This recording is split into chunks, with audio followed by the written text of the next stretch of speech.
Sziasztok! Szeretettel köszöntelek benneteket. Nézzünk egy ikerlánykirakást ismét. Először is a férfi energiát nézzük meg.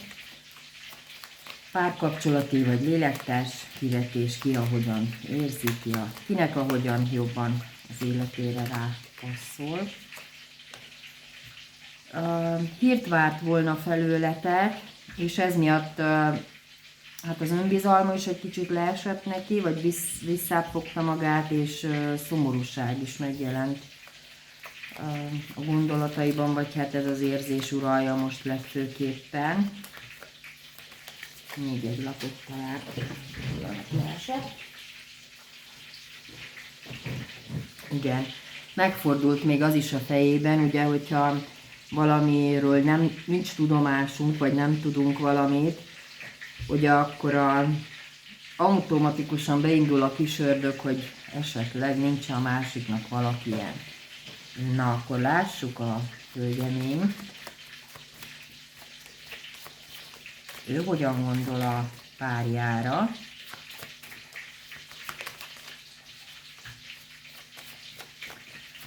Hát ő azt lehet mondani,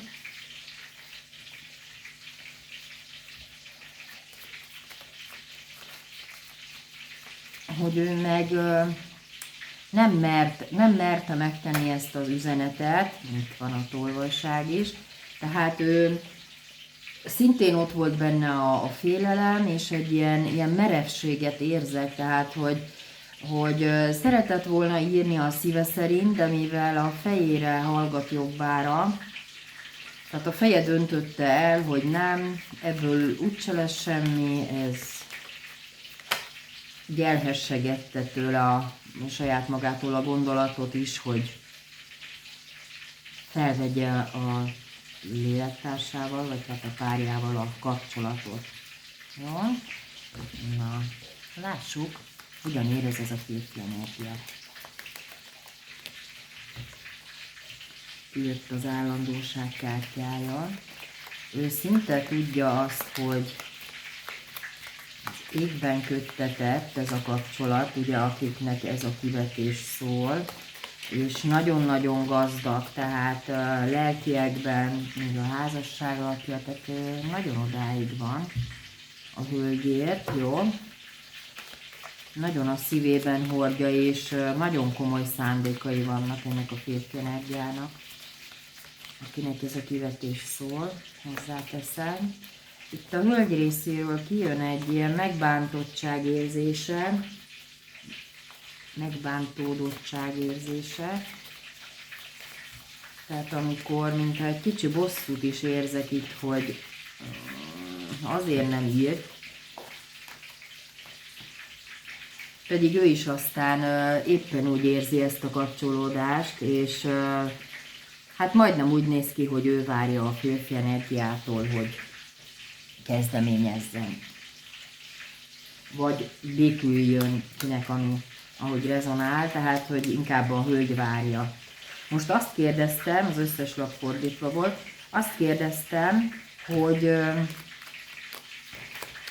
milyen lépésre lehet számítani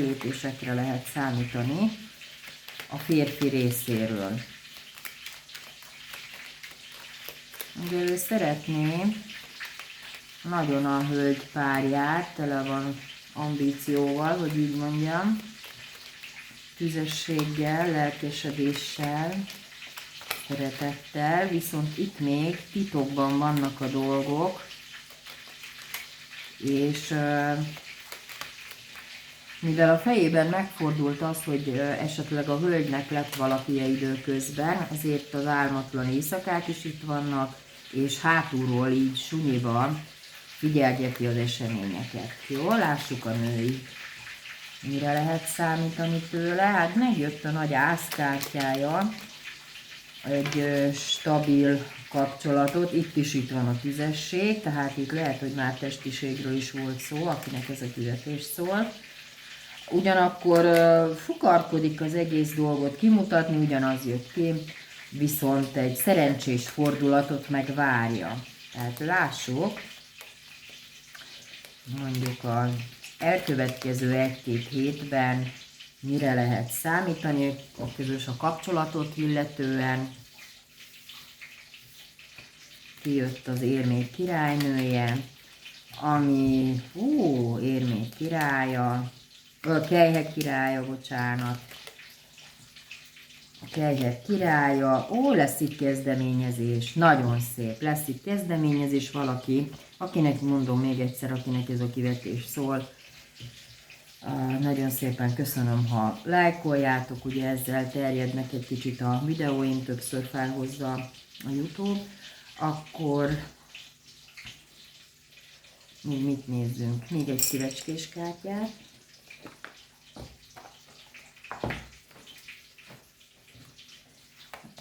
Úgyhogy itt lehet számítani egy berobbanó tüzes kezdetre. Itt ugye van azért több király, meg egy királynő.